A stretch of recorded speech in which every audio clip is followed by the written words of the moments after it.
What is up, guys? In this video, we're going to be rolling out the reactions with the Han Solo Indiana Jones theory. This is by 1 Minute Critic. I found it on TikTok. Also, I think he has a YouTube page. If he does, I'll link to his, this video in the description. But this is basically the, someone talking about the theory that, while Han Solo is in carbonite, the Indiana Jones things are dreams. So, let's check out the theory, shall we? Alright, hang on, let me stick this right here, and let's go. This Indiana Jones theory is completely insane, and it could change the way you watch the franchise forever. Is it possible that the Indiana Jones franchise is just a fever dream that Han Solo had while he was encased in carbonite? Now, I know it might sound completely crazy, but there is a lot of evidence that supports this theory. So let's get right into Han Solo's Carbon Nightmare. In the Star Wars saga, we first meet Han Solo in a bar through Obi-Wan Kenobi. And in his first adventure, we meet Indiana Jones at a club called Obi-Wan. Now, even though Temple of Doom is the second movie in the franchise, it is Indiana Jones's first adventure chronologically. So Jones and Solo have very similar introductions in their sagas. Also, consider that Dr. Jones' sidekick in Temple of Doom has the nickname Short Round, which is the exact opposite of the attributes that describe Han Solo's sidekick, Chewbacca, who is tall and thin.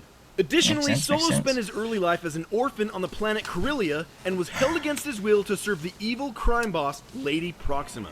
So it comes as no surprise that in this Dr. Jones dream, he feels the need to save the children who were taken from the Mayapur village against their will to serve the evil cult leader, Mola Ram. The Mayapur village also tasked Dr. Jones with recovering one of 3 mystical Sankara stones that had been taken by the Thuggee cult. Those same stones appear on a shelf in Luthen Rael's antiquity shop as seen in the Disney Plus series Andor.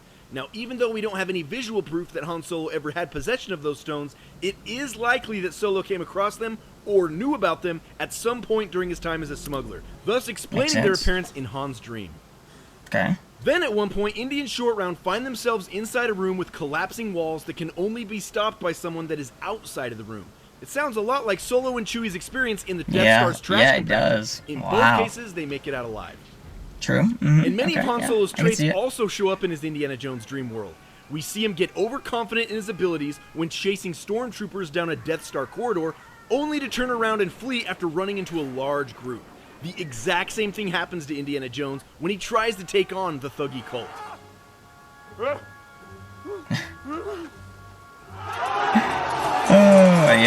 That brings us to the next chapter of Han Solo's Carbon Nightmare, and the one with the most connections, Raiders of the Lost Ark. As Solo delves deeper into his imaginary adventure, he finds himself in a South American cave trying to get his hands on a golden idol. The very same idol that he saw on display in Dryden Voss's collection, as we saw in the movie Solo: A Star Wars Story. After using a bag of Anakin Skywalker's least favorite substance, Indy grabs the idol, which triggers the cave to collapse. Possibly a subconscious reference to this moment. The cave is collapsing.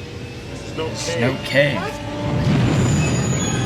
And as Indiana Jones makes his way to the cave entrance, he finds himself being run down by a giant gray boulder, which also happens to be the same shape and color as the Empire's Death Star. Now this can be a visual representation of how close the Rebel Alliance came to being destroyed by the Death Star. Awesome. Or possibly this is a moment of prophetic revelation in Han's dream, predicting the moment in The Force Awakens when Solo is chased down the hallway by a raging Rathtar. After barely escaping the cave, Indy finds himself running down a hill towards his plane as tribesmen try to hit him with blow darts and spears. This sequence is almost identical to Han's escape from Mos Eisley, when stormtroopers unleash a barrage of blaster fire as Han and company run to the Millennium Falcon. And that might also explain the number on the side of Dr. Jones' escape plane, OB-CPO, which is a combination of Obi-Wan Kenobi and C-3PO, 2 of the characters that Han helped evacuate from Tatooine. One very important thing to note here, as the plane starts its engine, we hear the exact same sound made when the Millennium Falcon's hyperdrive fails. Watch this. Once airborne, we learn for the very first time about Jones's fear of long, slender reptiles. I hate snakes, Chuck! I hate them! This could easily be explained by Han Solo's previous history with a certain long, slender, and very snake-like crime lord, Lady Proxima. Or his many dealings and ultimate imprisonment by Jabba the Hutt, who in many ways looks like a plump and fleshy snake himself. Or it could simply be Han's near-death experience with the Exogorth or Space Slug as we saw in The Empire Strikes Back. Once safely back at the university, Dr. Jones is approached by 2 agents who need his help in tracking down the Ark of the Covenant. If you look closely, one of these men looks very familiar. That's because he Porkins! fought with the Rebel Alliance during the Battle of Yavin. And those closest to him knew him as Jektano Porkins. Porkins was one of the first X-Wings pilots to be shot down during the attack on the first Death Star. Maybe Porkins shows up in this dream because of the guilt Han feels for not helping the rebels sooner, which could have saved many more lives, including this fluffy pilot. The agents convince Jones to help find the Ark, and he has to do it before it falls into the hands of the Nazis, who are basically the same as the Empire. Throughout Han's Carbonite dream, Indiana Jones is constantly fighting the Nazis, an evil empire determined to take over the world, which makes sense because Han Solo is also constantly fighting an evil empire that wants to control the galaxy. Hell, even their uniforms look the same. Jones then makes his way to a remote outpost in a distant frozen location. There he connects with a beautiful and feisty brunette named Marion. Not too long after that, Marion is captured and imprisoned by the Nazis, which is exactly what happened to Leia right before she met Han for the very first time. At this point in Han Solo's dream, something is revealed that settles one of the biggest debates in all of Star Wars. Han shot first. Who shot first? Han or Greedo? While Indiana Jones is searching the streets of Egypt for Marion, he finds himself cornered by a large, intimidating foe. Much like how he was cornered by Greedo in the cantina. And do I even have to explain what happens next? We all know Han shot first. Eventually, Solo's dream brings Indiana Jones to the Well of Souls where the Ark of the Covenant is hiding. Among the hieroglyphs are images of C-3PO and R2-D2, visual reminders of his life outside of his Carbonite prison. Jones finds the Ark, the glowing gold artifact is then stolen by the Nazis, their heads explode, and the good guys get the Ark back and put it into deep storage. One might wonder what inspired Solo to come up with something like the Ark of the Covenant in his dream. Well, the answer might be as simple as he has seen it. Maybe during his time as a smuggler or during a visit to Black Spire Outpost on the planet Batuu. The Ark we see in Indiana Jones' dream is currently being held at Doc Ondar's Den of Antiquities. That's right, if you visit Disneyland's Galaxy's Edge, you can see the Ark with your very own eyes. As Han's dream moves into his last crusade adventure, he begins with a flashback to his earlier Haven't been to Disneyland yet, y'all. We all know about young Han Solo's failed coaxium heist on Vandor, and that might explain the circus train sequence in his Carbonite dream. And then there's that time young Han joined the Empire. Right before he enlisted, he watched a recruitment video that was playing a certain tune. Bring order and unity to the galaxy. Be a part of something. Join the Empire. That very same tune can be heard in his dream during his meeting with Donovan. In a moment, dear.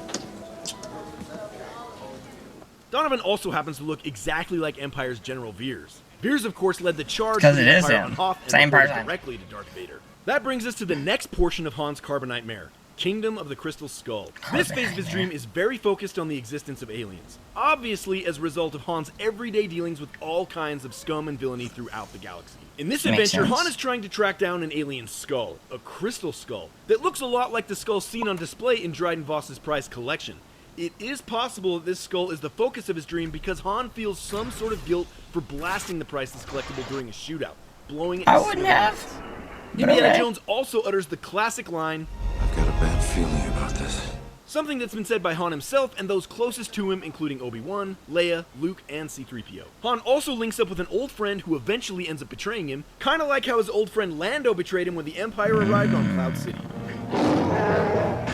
And Indiana Jones's ridiculous refrigerator escape from the nuclear explosion doesn't seem so crazy if it's happening in a dream, and kind of makes sense if you consider the fridge to be like an eject pod, the only way folks in the Star Wars universe know how to escape a massive explosion.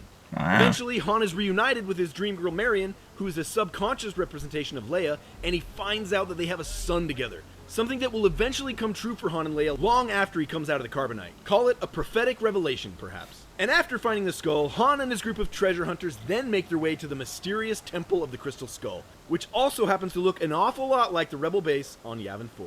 Well, there you have it. That's all the evidence I have that the Indiana Jones franchise is just Han Solo's Carbonite dream. On the surface, it might sound like a bit of a reach, but when you start connecting all the dots, shared locations, characters, and artifacts, it's very hard to ignore that so much of the Star Wars universe is in Indiana Jones's world. And whether you believe it or not, this theory undoubtedly adds intriguing twists to the stories of Han Solo and Indiana Jones. So the next time you embark on one of their adventures, keep this theory in mind because you never know what other connections could be waiting to be discovered. Dang. Dang, guys, I did not know that there were so many similarities. That's crazy. The Death Star and the Boulder, that one was a cool one. There's a lot of cool ones on there, man. Yeah, that's awesome, though.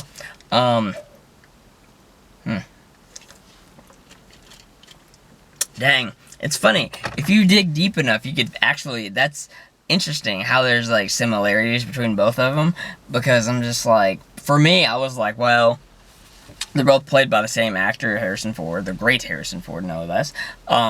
But I knew they had like different similarities. They both had guns. Han had a revolver. Han, or not Han. Indy had a revolver.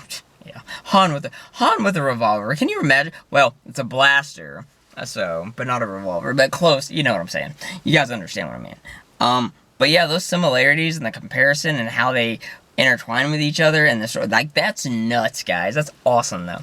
But anyway, guys, if you enjoyed this reaction video, hit the like button, share, and subscribe. If you guys did not enjoy this reaction video, hit the dislike button, subscribe, and share, and I will see y'all in the next video. I'm rolling out.